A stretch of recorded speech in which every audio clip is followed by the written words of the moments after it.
Do you need help getting ready for the FTCE Knowledge of Research and Theories of Reading Processes K-12 exam? That's exam code 035. My name is Dani. I'm a certified K-8 teacher currently teaching 5th grade ELA.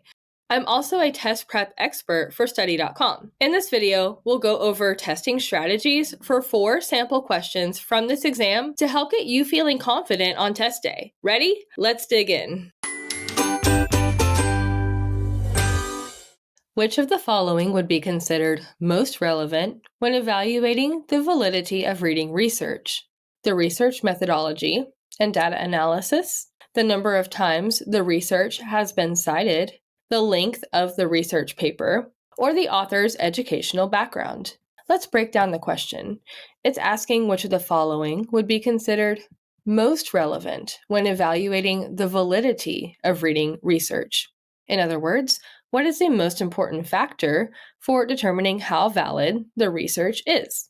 The first option, the research methodology and data analysis, is definitely a relevant factor in determining how valid that research is.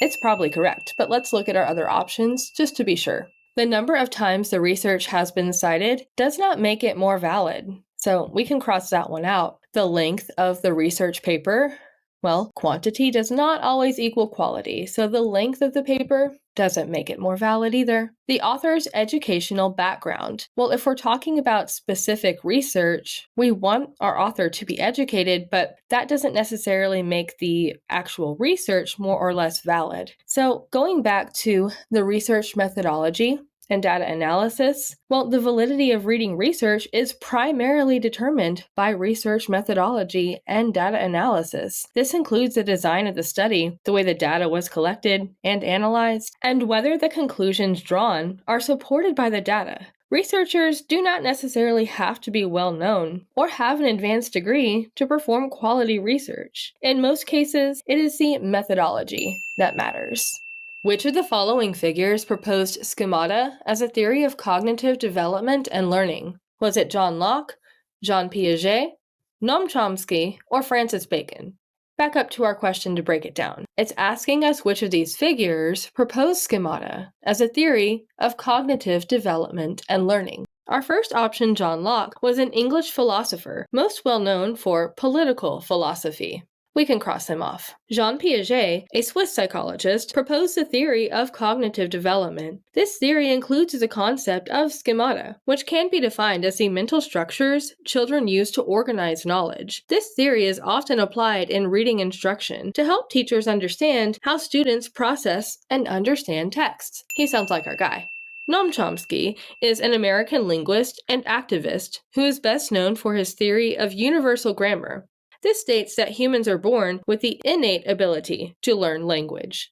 So he didn't propose schemata as a theory of cognitive development and learning. Francis Bacon was an English philosopher, best known as the father of empiricism and for his role in the scientific revolution. So we can cross him off too. Even if we didn't remember exactly what all of these historic figures were famous for, we can at least be able to associate each one with either political philosophy or the scientific revolution or cognitive development, and that helps us connect Jean Piaget to proposing schemata as a theory of cognitive development and learning. Which of the following figures is associated with the zone of proximal development? Was it Lev Vygotsky, Jean-Paul Sartre, Rudolf Flesch, or Sigmund Freud? Back to break down our question. This one is asking us which figure is associated with the zone of proximal development. Well, Lev Vygotsky was a Soviet psychologist, and he coined the term zone of proximal development, which refers to the difference between what a learner can do without help and what they can do with help. This concept is often used in reading instruction to help guide differentiated learning. It can also be used to pair students with peers who might benefit from their learning progress. So Lev Vygotsky is our guy for zone of proximal development. Jean-Paul Sartre was a French philosopher best known for his work in existentialism, so not associated with the zone of proximal development. Rudolf Flesch was an American author known for co-creating Flesch-Kincaid readability tests and advocating for the use of phonics over sight reading. So while associated with reading instruction, with phonics, not associated with the zone of proximal development. Sigmund Freud was an Austrian neurologist, known as the founder of psychoanalysis and as the father of modern psychology. So again, not associated with the zone of proximal development. And on this question as well, we don't have to know exactly what each of these historic figures is known for to get that Lev Vygotsky is associated with the zone of proximal development. As long as we have a general association for each of these figures, we can eliminate the options that aren't associated with the zone of proximal development. And remember that Vygotsky was the psychologist who actually coined the term.